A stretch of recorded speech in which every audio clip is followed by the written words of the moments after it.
जितने भी schools colleges हैं वो आपको व्यवहारिक ज्ञान तो देते हैं, स्किल्स डेवलपमेंट पे तो बहुत बात होती है, लेकिन कोई सेल्फ डेवलपमेंट पे बात नहीं करता है।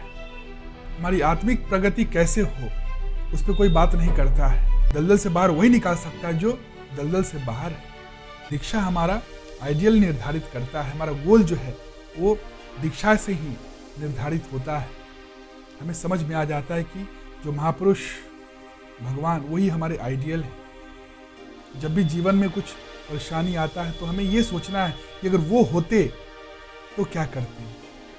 तो जैसे टॉर्च और मैप ज़रूरी होता है, अंधेरे में अगर हम ट्रैवल कर रहे हैं कहीं तो रोशनी की ज़रूरत होती है और मैप की ज़रूरत होती है। ठीक उसी तरह राम की चेतना प्रकाश है, टॉर्च है, और राम का चरित्र मैप है। दीक्षा जो है बहुत ही ज़रूरी है, उसको हम लोग सेकेंडरी मानते हैं, लेकिन जब तक डायरेक्शन नहीं होगा, हमारा कोई भी कर्म अगर डायरेक्शन सही नहीं है, हम कितना भी कर्म करें गलत डायरेक्शन में, हम गोल तक नहीं पहुंच सकते हैं, सही डेस्टिनेशन तक नहीं पहुंच सकते हैं। और यही कारण है कि आज जो इतना डिप्रेशन हो रहा है लोगों में, जो डिप्रेशन का केसेस बढ़ रहा है, जितने लोग दुखी हैं, क्राइम बढ़ रहा है, ये क्यों हो रहा है? क्योंकि हम अपने स्वयं से दूर हैं, अध्यात्म से दूर हैं। मंदिर आस्था का विषय नहीं है, मंदिर ध्यान का विषय है। मंदिर मतलब मन के अंदर जो परमात्मा है उसके प्रति हमें जागृत होना है। सत तक वही पहुंचता है जिसकी दिशा सही होती है। नमस्कार दोस्तों, प्रश्न आया है कि मंदिर का सही अर्थ क्या है और मंदिर का हमारे जीवन में क्या प्रैक्टिकल उपयोगिता है।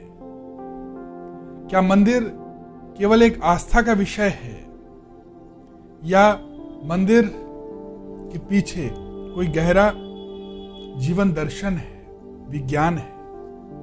तो चलिए आज इसी पे बात करते हैं। मंदिर लोग क्यों जाते हैं? आप देखते होंगे कि मंदिर लोग खूब जाते हैं। मंदिर में भीड़ भी रहता है। बालाजी मंदिर आप देख लीजिए, जगन्नाथ टेम्पल देख लीजिए, विश्वनाथ काशी टेम्पल देख लीजिए, केदारनाथ देख लीजिए। तो बहुत सारे टेम्पल्स हैं, मंदिर हैं, और मंदिर में बहुत भीड़ रहता है, हजारों लाखों लोगों का भीड़ रहता है। वे लोग क्यों जाते हैं? उसके पीछे जो रीजन होता है, बहुत लोग तो कुछ मांगने जाते हैं, उनका बहुत सारा मनोकामना होता है, वो अपनी इच्छा को पूरा करने के लिए भगवान से मांगने जाते हैं मंदिर में। और दूसरे कैटेगरी के वे लोग होते हैं जो कुछ मनोकामना, कुछ मन्नत मांगे होते हैं और उनका मन्नत पूरा हो जाता है, तब वो जाते हैं भगवान के पास। तब भी वो दोबारा जाते हैं भगवान के पास ताकि भगवान आगे भी मनोकामना पूरा करते रहें। तो वो डर से जाते हैं कि भगवान रुष्ट न हो जाएं। इसमें बहुत लोगों का मनोकामना पूरा भी होता है और बहुत लोगों का मनोकामना पूरा नहीं भी होता है। तो जिनका पूरा होता है वो दोबारा जाते हैं, और जिनका नहीं होता है वो फिर नास्तिक हो जाते हैं, वो भगवान को नहीं मानते हैं। और फिर जब संसार में वो घूमते हैं, संसारी मार्ग फिर से लगता है उन्हें, तो फिर वो वापस मंदिर आते हैं। आपने दीवार में देखा होगा कि अमिताभ बच्चन नास्तिक होता है, लेकिन जब उसकी माँ बीमार होती है तो वो मंदिर आता है और भगवान से कहता है, लो मैं आ गया। तो फिर से वो आस्तिक बनता है, भगवान को मानने लगता है। तो ये जो आस्तिक और नास्तिक का जो खेल है वो चलते रहता है। इसलिए लोग इसको एक आस्था का विषय बना लिए हैं। बहुत लोग इसको मानते हैं, इस पे विश्वास करते हैं, और बहुत लोग इस पे विश्वास नहीं करते हैं। तो ये आस्तिक और नास्तिक, ये दो सिक्के के दो पहलू हैं। जो नास्तिक बनते हैं वो पहले आस्तिक होते हैं, और जो आस्तिक होते हैं वो बाद में नास्तिक भी बन सकते हैं, क्योंकि उनका जो प्रेम है, जो विश्वास है भगवान को लेकर, वो कुछ विषयों पे टिका हुआ है, कुछ बातों पर टिका हुआ है। वो भगवान को एक तरह से गुलाम मान रहे हैं, एक साधन मान रहे हैं कि वहां जाएं, और अगर वो हमें मेरा मनोकामना पूरा करते हैं, हमारा मनोकामना पूरा करते हैं, तब तो वो भगवान हुए। और वो अगर हमारा मनोकामना पूरा नहीं करते हैं तो वो काहे का भगवान, क्यों वहां पे सर झुकाएं। तो ये आस्तिक और नास्तिक वाला ये खेल चलते रहता है, और इसीलिए बहुत लोग जो होते हैं इसको आस्था का रूप दे देते हैं, और लड़ाई झगड़ा भी यही करते हैं। ये आस्तिक और नास्तिक जो होते हैं, ये नास्तिक कोई अलग हटकर नहीं कोई पैदा ले लेता है, ये पहले आस्तिक ही होते हैं। जिनका मनोकामना पूरा नहीं होता है वो फिर वो नास्तिक बन जाते हैं, और ये दोनों नासमझ होते हैं।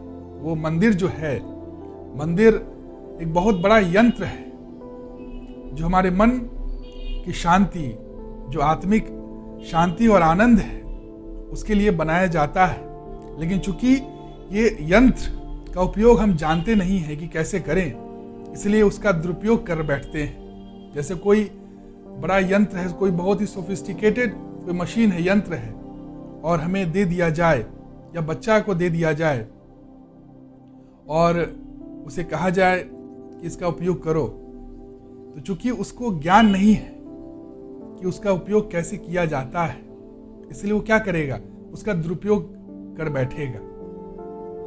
ठीक उसी तरह हम लोग कर बैठते हैं। मंदिर जो है बहुत गहरा, उसके पीछे जीवन दर्शन है, विज्ञान है, लेकिन उसको बिना समझे हुए हम लोग क्या करते हैं, हम लोग उसको दुरुपयोग कर बैठते हैं, एक आस्था का विषय बना लेते हैं। मंदिर आस्था का विषय नहीं है, मंदिर ध्यान का विषय है। मंदिर मतलब मन के अंदर जो परमात्मा है उसके प्रति हमें जागृत होना है। मंदिर हमारे मन के भीतर, जो मन के अंदर परमात्मा है, उसके प्रति जगाता है। जो मंदिर में प्रतिमा होता है वो हमारे आदर्शों का प्रतिमा होता है। जो भगवान आप देखते हो, महापुरुषों का जो मूर्ति होता है मंदिरों में, वो हमारे आदर्श हैं। तो मंदिर उन आदर्शों की ओर दिशा है जिस पे चल के हम अपने दुखों से मुक्त हो सकते हैं।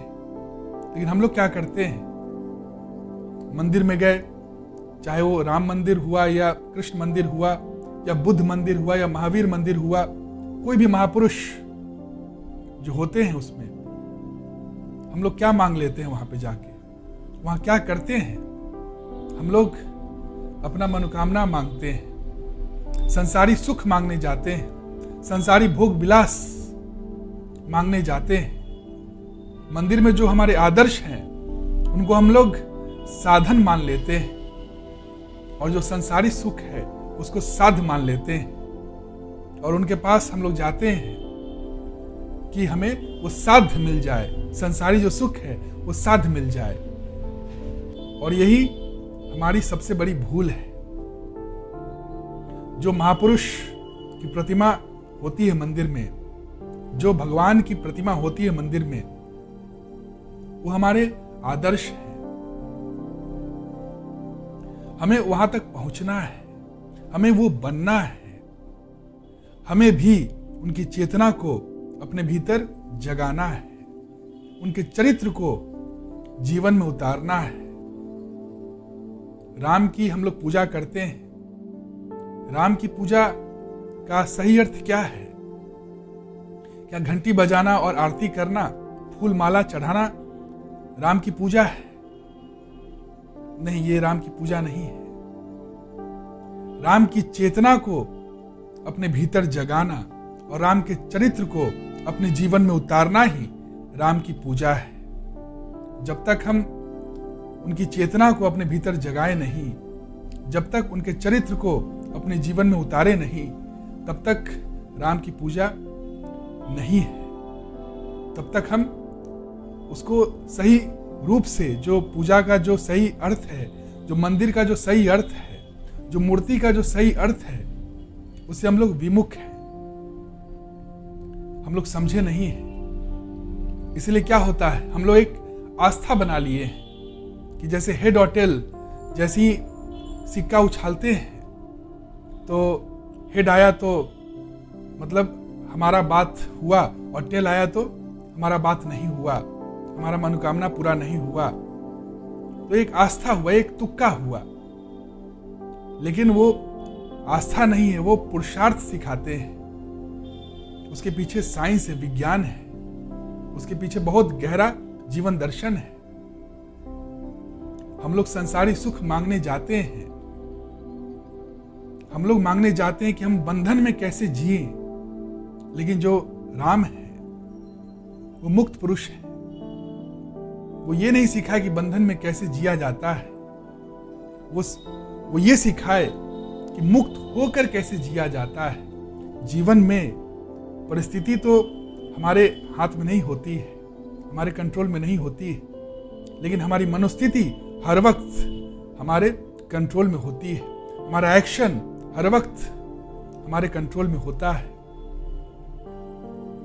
परिस्थिति कभी भी हमारे हाथ में नहीं हो सकती है, और कैसे हम रिस्पॉन्ड करते हैं परिस्थिति को, वो हमारे हाथ में होती है। तो भगवान वही सिखाते हैं कि कोई भी परिस्थिति में हम कैसे अपने आप को बैलेंस करते हुए चलें, जिए। यही उनसे सीखना है, यही आदर्श है। हमें वही आदर्शों को अपने जीवन में उतारना है। हम लोग छोटी छोटी बातों को लेकर घबरा जाते हैं, परेशान हो जाते हैं, लेकिन उनके लिए छोटी छोटी बातों से वो घबराते नहीं हैं। वो कैसे उसको हैंडल करते हैं, यही सीखना है। जैसे एक बच्चा अपने खिलौने से अटैच हो जाता है, और जब भी खिलौना उसे छूटता है, खिलौना टूटता है, तो बहुत रोता है।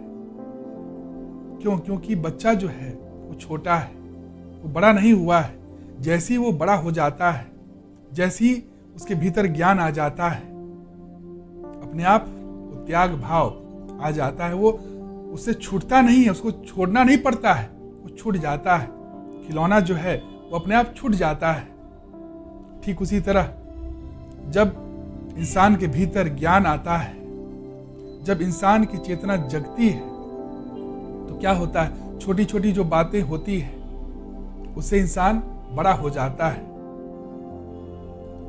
वो छोटी छोटी बातों से जो परेशान होता था पहले, ज्ञान आने के बाद वही छोटी छोटी बातें उसके लिए तुच्छ हो जाती है, क्योंकि वो बड़ा हो जाता है। तो त्याग भाव जो है वो सहज होता है। कैसे? ज्ञान से। हमारे लिए बहुत बड़ी बात हो जाती है पद, पैसा, प्रतिष्ठा, लेकिन भगवान राम कैसे एक क्षण में कोई ऐसा परिस्थिति आया, गंभीर परिस्थिति आया, तो उस परिस्थिति को कितने सहजता से हैंडल किए। उनके लिए कितना आसान हुआ उसको आराम से त्याग देना, क्योंकि वो बड़े थे। जब तक इंसान छोटा होता है परिस्थिति से, तब तक इंसान परिस्थिति का गुलाम होता है। और जब इंसान अपने स्वयं को जान लेता है, अपने आत्मस्वरूप को जान लेता है, आत्मस्वरूप जानना मतलब ब्रह्म को जानना। जब ब्रह्म के साथ हो जाता है वो, तब क्या होता है, वो अनंत से जुड़ जाता है। उसके सामने हर चीज छोटा हो जाता है, वो मुक्त हो जाता है। तो भगवान राम मुक्ति में कैसे जीना है, मुक्त होकर कैसे जीना है, वो सिखाते हैं। वहां पे हम जाते हैं तो हमें ये नहीं मांगना है कि संसारी सुख कैसे मिल जाए, भोग विलास कैसे मिल जाए। ये बचकानी बात हुई। यही लोग भगवान को, यही लोग मंदिर को भी आस्था बना लिए हैं, आस्था का नाम देते हैं, क्योंकि उसके पीछे जो विज्ञान है उसको समझते नहीं है। भगवान या मंदिर आस्था का विषय नहीं है, ज्ञान का विषय है, ध्यान का विषय है। भगवान को अपने जीवन में उतारना ही जीवन का लक्ष्य है। भगवान मतलब ये नहीं हुआ कि हमारा और भगवान का बहुत बड़ा डिस्टेंस है, हम भगवान से बहुत दूर है, ऐसा नहीं है। बहुत लोग बोलते हैं कि इंसान कभी भगवान नहीं बन सकता है। इंसान कभी भगवान नहीं बन सकता है, ठीक है, लेकिन वो जो भगवान जो हर इंसान में है वो जग सकता है, और वो जगते ही इंसान भगवान हो जाता है। ठीक है, तो कभी लहर समुद्र नहीं बन सकता है, लेकिन जो समुद्र लहर के रूप में आया है वो जग सकता है, और वो जगते ही वो समुद्र से अलग नहीं होता है, वो समुद्र ही हो जाता है। वो समुद्र ही था, लेकिन उसे ज्ञान नहीं था। ठीक उसी तरह इंसान जो जीवात्मा है वो परमात्मा से अलग नहीं है, परमात्मा ही जीवात्मा में आया है। वही निराकार ब्रह्म, वही आत्मा जीवन में आया है, वही परमात्मा जीवन में उतरता है, जिसे जीव आत्मा कहते हैं। जब उसे अपना बोध नहीं होता है, ज्ञान नहीं होता है, तो वो क्या समझता है अपने आप? शरीर समझता है, सीमा समझता है, और जितनी भी छोटी छोटी बातें हैं, चीजें हैं, माया है, उससे उलझ जाता है, उससे अटैच हो जाता है। बच्चे की तरह, जैसे बच्चा खिलौना से अटैच हो जाता है, जब वो टूटता है, उससे अलग होता है, तो वो रोता है, परेशान होता है, विचलित होता है। लेकिन जैसे ही उसको ज्ञान होता है, वो बड़ा होता है, उसके लिए वो सब छोटी बातें हो जाती है। यही जो ज्ञान है, हमें वो महापुरुषों से सीखना है। यही जो ज्ञान है, हमें उन भगवानों से सीखना है, उन बुद्ध पुरुषों से सीखना है। इसलिए मंदिर का निर्माण किया जाता है। जो लोग इस विज्ञान को समझते नहीं है, वही मंदिर को एक आस्था का रूप दे देते हैं। मैंने बहुत संतों को देखा है कि मंदिर को एक आस्था का रूप दे देते हैं। उन लोग को बताते हैं कि हमारी आस्था पे ठेस पहुंचा है। आस्था पे ठेस तो पहुंचेगा ही, क्योंकि वो आस्था है। ज्ञान जब हो जाता है तो ज्ञान पे कभी ठेस नहीं पहुंच सकता है। आस्था मतलब क्या हुआ? वो भी ज्ञान से दूर है।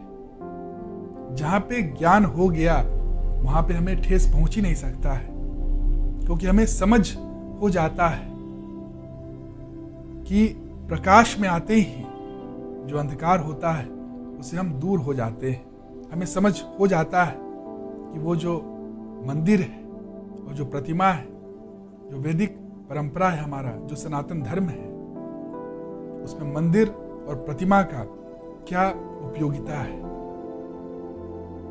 ब्रह्म एक है, उसका कोई प्रतिमा नहीं है, वो अमृत है। लेकिन मूर्त जो है, मूर्ति जो है, वो माध्यम है। उस अमृत तक पहुंचना है, जानना है, वहां तक हमारा ज्ञान को पहुंचाना है। जो भी महापुरुष की प्रतिमा होती है, असल में वो आइडल वर्शिप नहीं है, वो आइडियल वर्शिप है। उसके पीछे जो आदर्श है, उसके पीछे जो ज्ञान है, उसको हमें समझना है, उसको हमें अपने जीवन में उतारना है। तो राम सिर्फ मंदिर के विषय नहीं है, राम हमारे जीवन के विषय है। जब तक हम राम को अपने जीवन में उतारते नहीं, तब तक जीवन सफल नहीं हो सकता है, तब तक हम मुक्त नहीं हो सकते हैं। और भीड़ क्या है? भीड़ सिर्फ भाग रहा है आस्था के नाम पे, वो समझता नहीं है मंदिर का जो विज्ञान है, जो जीवन दर्शन है, उसको समझता नहीं है। बहुत संत लोग जो कथावाचक होते हैं वो भी समझते नहीं कि मंदिर क्या है। जो सत्य गुरु होते हैं वही आपको बता सकते हैं कि मंदिर क्या है और मंदिर में हमें क्यों जाना चाहिए, मंदिर से क्या लर्निंग है। जैसे स्कूल में हम लोग जाते हैं, स्कूल में हम लोग बहुत ही जब स्कूल जाना होता है तो बहुत तन्मयता के साथ जाते हैं और पेरेंट्स भी हमें बहुत ही प्रोत्साहित करते हैं कि वहाँ जाओ और वहाँ जो पढ़ाई हो रहा है उसको पढ़ो, जो किताबें होती हैं उसको हम लोग टीचर से, गुरु से पढ़ते हैं, ट्यूशन भी लेते हैं। लेकिन जब मंदिर की बात होती है तो वहाँ पे सिर्फ एक आस्था का नाम चिपका देते हैं और सिर्फ आरती, अगरबत्ती, फूल माला चढ़ाते हैं। जो किताबें भी होती हैं, शास्त्र होता है, ग्रंथ होता है, उसको भी हम लोग पढ़ते नहीं। एक कोने में घर का जो मंदिर होता है वहाँ भी हम लोग रख देते हैं और वहाँ पे फूल माला चढ़ा देते हैं, आरती दिखा देते हैं। और मंदिर में भी जो पाठ होता है, रामायण हुआ या गीता हुआ, तो लोग वहाँ जाते भी हैं तो सिर्फ उसको पढ़ते हैं, ज़्यादा से ज़्यादा उसको पढ़ते हैं, उसको समझते नहीं हैं। क्या बोलते हैं कि मैंने गीता पढ़ लिया, गीता का पाठ किया, रामायण का पाठ करवाया, रामायण पढ़ा, लेकिन कुछ समझा नहीं। हम लोग जब भी धर्म की बात आती है, सत्य की बात आती है, तो हम लोग इससे कटते हैं, सिर्फ एक आस्था का नाम दे देते हैं। इसमें कभी हम लोग जितना हम लोग खर्च करते हैं शिक्षा के लिए, उतना हम लोग कभी दीक्षा के लिए कभी खर्च नहीं करते हैं। कभी अपना समय और जो पैसा हुआ उसमें खर्च नहीं करते हैं। हम लोग को लगता है कि नहीं, क्या होगा, कोई अच्छा गुरु रहेगा तो गुरु क्या है, ठगेगा। हम लोग यही समझते हैं और क्या करते हैं, खुद से जो भी ग्रंथ होता है पढ़ने लगते हैं। एक पढ़ना अलग बात है, लेकिन समझना दूसरी बात है। पढ़ना तो आप लिटरेट हो गए हैं तो पढ़ सकते हैं, लेकिन उसको समझने के लिए आपको एक लेवल चाहिए। जब तक हायर कॉन्शियसनेस नहीं हुआ है, आपका लेवल चेतना का विकास नहीं हुआ है, तब तक आप उसको समझ नहीं सकते हैं। वो चेतना का विकास आपको गुरु करवाते हैं, बिना गुरु के आप उसको समझ ही नहीं सकते। ABCD भी हम लोग जो सीखे हैं, अगर किताब दे दिया जाता तो क्या हम लोग पढ़ लेते, समझ जाते? नहीं समझ सकते, नहीं समझ जाते। स्कूल में भी अगर किताब रख दिया जाता, ठीक है, SC वर्मा दे दिया जाता कि पढ़ लो, समझ लो, पढ़ तो सकते हैं क्योंकि ABCD तो आ गया है। क्या समझ पाते? समझ नहीं पाते। जब भी हम नेक्स्ट लेवल पे जाना होता है हमें, तो हमें गुरु की आवश्यकता होती है। शिक्षा गुरु और दीक्षा गुरु। जब शिक्षा की बात होती है तो शिक्षा के लिए तो हम लोग बहुत ही तन्मयता के साथ पढ़ते हैं। हमारे पेरेंट्स भी हमें बहुत ही तन्मयता के साथ पढ़ाते हैं कि शिक्षा में तो पैसा कमाना है, तो पैसा कमाने के लिए हम लोग पढ़ाई तो करते हैं। लेकिन हम दीक्षा की जब बात आती है, धर्म की जब बात आती है, तो उससे हम लोग कटते हैं। लेकिन दीक्षा मतलब क्या हुआ? दीक्षा मतलब दिशा, डायरेक्शन। हमारा जो कर्म का दिशा क्या होगा, हमारे कर्म का दिशा क्या होगा, वो दीक्षा निर्धारित करता है। दीक्षा से संस्कार आता है, और जब तक दीक्षा नहीं है, डायरेक्शन नहीं है, तब तक हम गुलाम ही रहते हैं। हम पैसा के गुलाम हो जाते हैं। शिक्षा तो हमें मिल जाता है, स्किल तो हमें मिल जाता है, हम पढ़ लेते हैं स्कूल्स कॉलेजेस में जाकर, लेकिन जब हम वहाँ से निकलते हैं तो क्या होता है, हम पैसा का गुलाम हो जाते हैं। हमारे आइडियल कौन हो जाते हैं? जो बड़े बड़े फिल्म स्टार हुए, उद्योगपति हुए, यही हमारे आइडियल हो जाते हैं। लेकिन हम लोग समझ नहीं पाते हैं, जिसके पीछे हम लोग भाग रहे हैं वे खुद दलदल में पड़े होते हैं, वो खुद मुक्त नहीं होते हैं, वो खुद परम शांति और परम आनंद से बहुत दूर होते हैं, वो खुद गुलाम होते हैं। और गुलाम ही हमारा आइडियल हो जाता है, इसलिए हमारा जीवन जो है दुखमय हो जाता है। दुख का कारण यही है कि हम लोग आइडियल ठीक से चुनते नहीं, हमारा जो गोल है उसको सही रूप से चुनते नहीं है। दीक्षा हमारा आइडियल निर्धारित करता है, हमारा गोल जो है वो दीक्षा से ही निर्धारित होता है। हमें समझ में आ जाता है कि जो महापुरुष भगवान वही हमारे आइडियल है। जब भी जीवन में कुछ परेशानी आता है तो हमें ये सोचना है कि अगर वो होते तो क्या करते। तो जैसे टॉर्च और मैप जरूरी होता है, अंधेरे में अगर हम ट्रैवल कर रहे हैं कहीं तो रोशनी की जरूरत होती है और मैप की जरूरत होती है। ठीक उसी तरह संसार में जब हम आए हुए हैं तो हमें कुछ मालूम नहीं है कि कैसे चलें, जब परेशानी आए तो कैसे उसको दूर करें। इसलिए दिया जाता है आदर्श। वो आदर्श क्या है? राम क्या है? राम की चेतना प्रकाश है, टॉर्च है, और राम का चरित्र मैप है। जब हम राम की चेतना को अपने जीवन में उतारते हैं तो प्रकाश आता है। जितना भी बाहर अंधकार हो, जितना भी घनघोर परिस्थिति हो, विपरीत परिस्थिति हो, उसके बावजूद भी हमें वो रोशनी मिलता है। कितना भी डार्कनेस हो बाहर, जब राम की चेतना को हम अपने जीवन में उतारते हैं, अपने भीतर उतारते हैं, तो क्या होता है? वो रोशनी से हमें रास्ता मिलता है, रास्ता दिखता है। और राम का जब चरित्र पे हम जब चलते हैं तो फिर क्या होता है? कोई भी परेशानी या कोई भी चैलेंजेस, कोई भी प्रॉब्लम से हम बाहर निकल जाते हैं। हम मुक्त की तरह परेशानी को हैंडल करते हैं। यही हमें सीखना है। हमें जो ग्रंथ हुआ या शास्त्र हुआ उसको कोने में नहीं रख देना है और अगरबत्ती नहीं दिखाना है। उसको हमें सीखना है, उसको हमें समझना है। जितना हम समय शिक्षा में देते हैं उतना ही हमें समय दीक्षा में भी देना है। दीक्षा से भागना नहीं है, यह आस्था का विषय नहीं है, ये बहुत ही गहरा जीवन दर्शन है।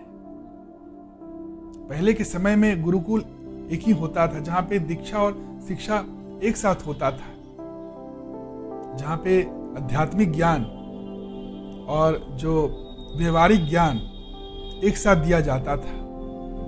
लेकिन अभी जो है, अभी दोनों अलग अलग है। अभी आप देखोगे कि जितने भी स्कूल्स कॉलेजेस हैं वो आपको व्यवहारिक ज्ञान तो देते हैं, स्किल्स डेवलपमेंट पे तो बहुत बात होती है, लेकिन कोई सेल्फ डेवलपमेंट पे बात नहीं करता है। हमारी आत्मिक प्रगति कैसे हो उस पर कोई बात नहीं करता है।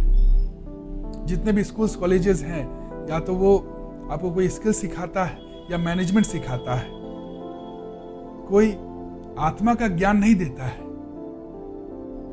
कोई अध्यात्म नहीं सिखाता है, कोई जीवन दर्शन नहीं सिखाता है। इसलिए दीक्षा जो है बहुत ही जरूरी है।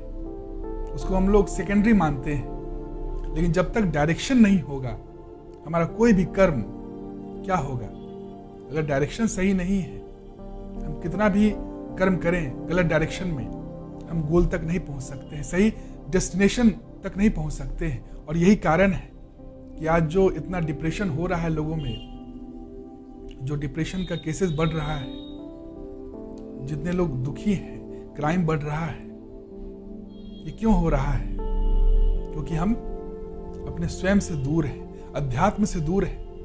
हमें शिक्षा तो मिल गया है लेकिन दीक्षा नहीं मिला है, सही डायरेक्शन नहीं मिला है। तो एक से एक पढ़े लिखे लोग क्या करें? भटक गए, अपने रास्ता से भटक गए, पथ भ्रष्ट हो गए। आप देखोगे कि जितने भी आतंकवादी हुए हैं, जितने भी क्रिमिनल्स हुए हैं, उनमें अधिकांश सब शिक्षित होते हैं। ऐसा नहीं है कि वो शिक्षा ग्रहण नहीं किए हैं। उसामा बिन लादेन जो था वो पढ़ा लिखा था, ऐसा नहीं था वो अनपढ़ था, लेकिन सही दिशा नहीं मिला उसे, सही दिशा नहीं मिला, सही गुरु नहीं मिला, इसलिए क्या हुआ, वो पथ भ्रष्ट हो गया। और जितना भी अभी आप देख रहे हो इंडिया में भी जो मर्डर कर रहा है, एक अपने गर्लफ्रेंड को मार दिया, जो 32 टुकड़े किया, या लड़की भी जो शोषित हो रही है। शोषण और शोषित दोनों क्या है? ये इसलिए हो रहा है कि हम लोग जो मंदिर है, जो महापुरुष है, उसको एक आस्था का विषय मान लिए, भगवान को एक आस्था का विषय मान लिए, और इसीलिए हम लोग जो गहरा ज्ञान है, जो गहरा जीवन दर्शन है, उसको हम लोग हल्के में ले लेते हैं, उसको हम लोग समझने का प्रयास नहीं करते हैं। सत्संग से बहुत दूर हो गए, इसलिए कुसंग के साथ हो गए। कुसंग मतलब जो दलदल में है, और जो दलदल में है वो हमें कभी दलदल से बाहर निकाल नहीं सकता है। दलदल से बाहर वही निकाल सकता है जो दलदल से बाहर है, वही हमारा आइडियल होना चाहिए। लेकिन हम लोग आइडियल पकड़ लेते हैं किसको? जो दलदल में ही है, जो पैसा का गुलाम है, जो पद पैसा प्रतिष्ठा का गुलाम है, वही हमारा आदर्श हो जाता है। और यही हम जीवन का सबसे बड़ा भूल कर बैठते हैं। यही हमारे दुख का सबसे बड़ा मूल कारण है कि हम अपने जो वैदिक परंपरा है, संस्कृति है, जो संस्कार है, उसको भूल बैठे हैं।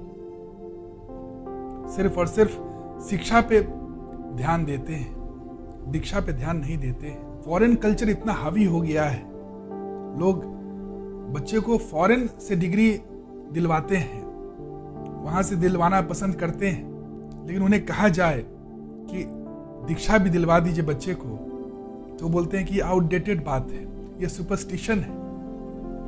और वही बच्चा जब बाद में आता नहीं है, वही बच्चा जब वो उड़ जाता है मतलब उनके हाथ से निकल जाता है, उनको पूछता नहीं है, तो वो फिर रोते हैं, गिड़गिड़ाते हैं, वही फिर मंदिर जाते हैं, बाबाओं लोग के पास आते हैं। लेकिन उसके बाद क्या हो सकता है? पहले जो जाना चाहिए था, पहले वो बता रहे थे कि दीक्षा लो।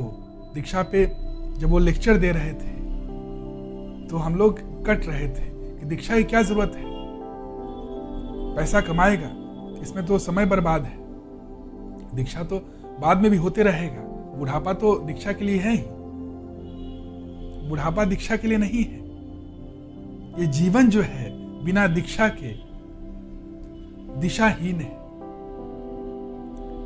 जो दीक्षा नहीं लिया है वो शिक्षा जो है वो दिशाहीन है, वो कहीं सही दिशा में नहीं जाएगा।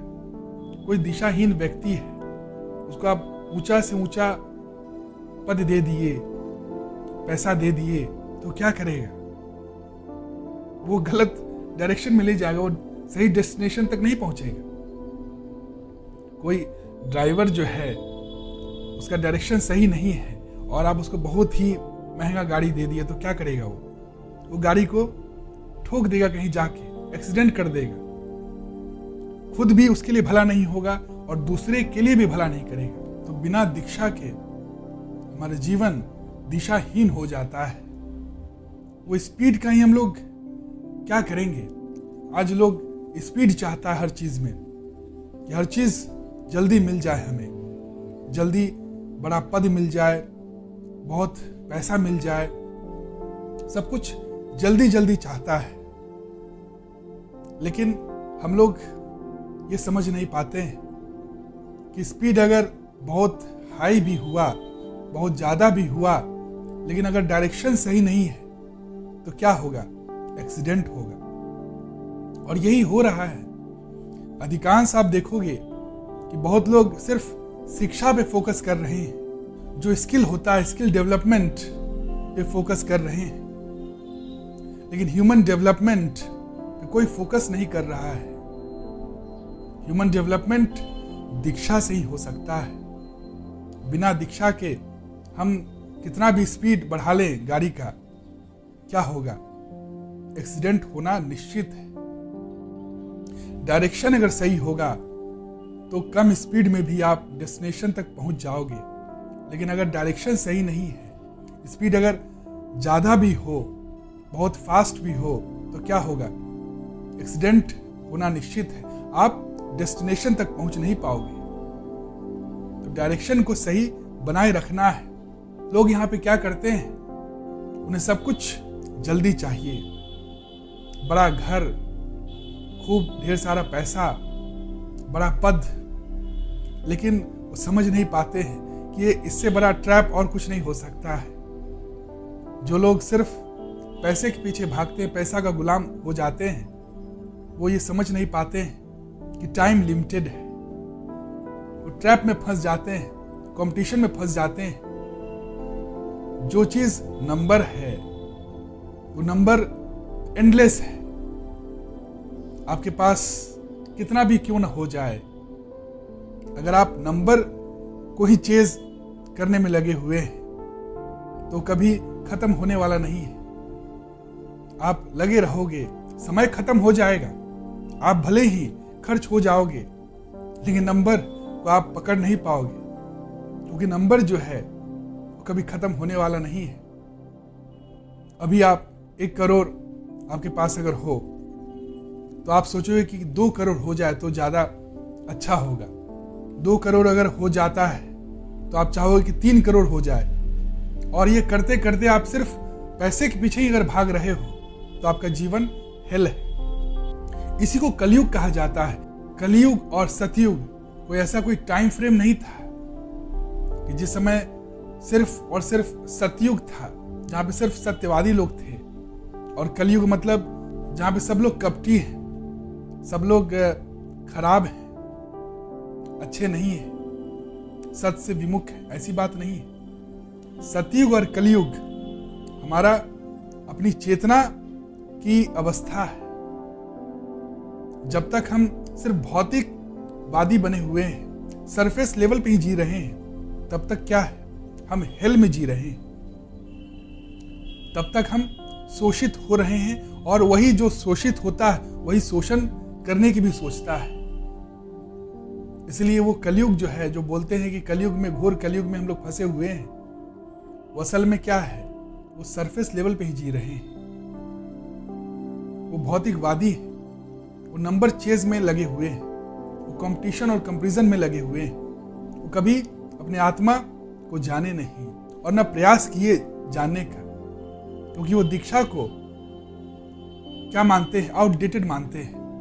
वो दीक्षा को एक आस्था मात्र मानते हैं। इसलिए वो दीक्षा के जो ज्ञान है, विज्ञान है, जो जीवन दर्शन है, उसको समझ नहीं पाते हैं। और सिर्फ जो शिक्षा होता है, बड़ा बड़ा डिग्री ले लेते हैं, लेकिन भीतर जो है अंधकार कायम रहता है। स्पीड तो बहुत बढ़ जाता है, लेकिन डायरेक्शन गलत हो जाता है।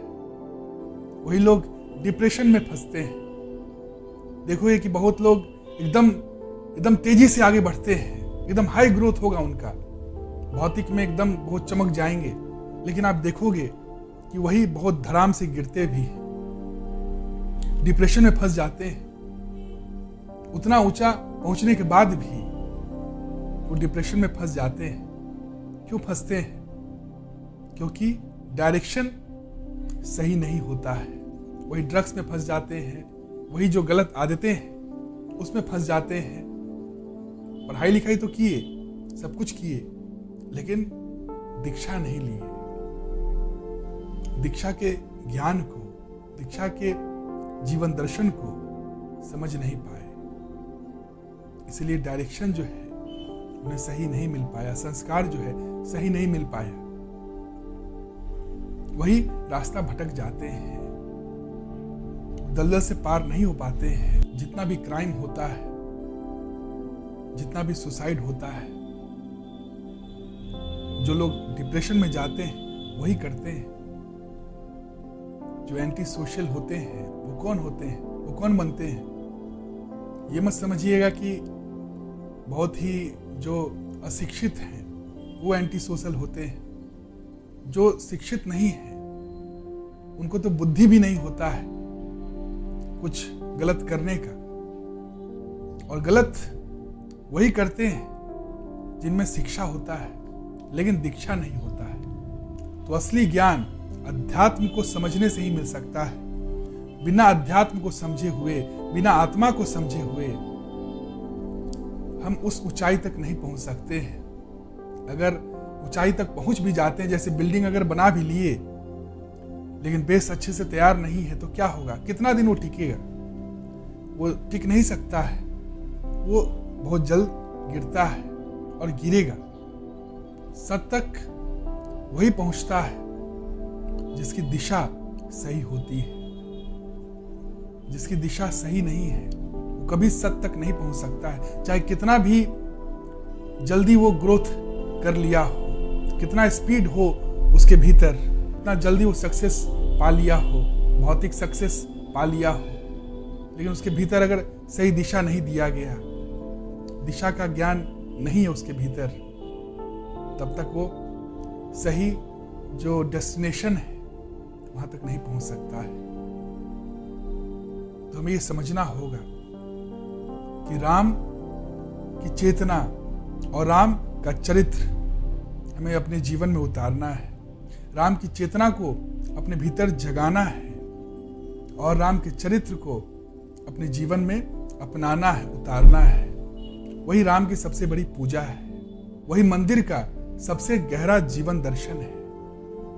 अगर हम ये समझते हैं, ये जानते हैं, तो कभी मंदिर को एक आस्था का विषय नहीं रखेंगे, मंदिर को ध्यान का विषय समझेंगे, विज्ञान का और ज्ञान का विषय समझेंगे।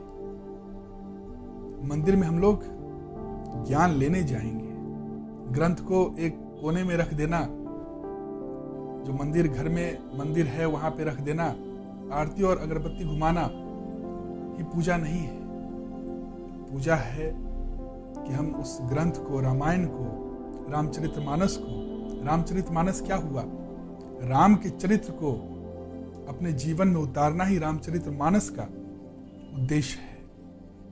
राम के चरित्र को हर मनुष्य के भीतर में जगाना ही रामचरितमानस का एकमात्र उद्देश्य है।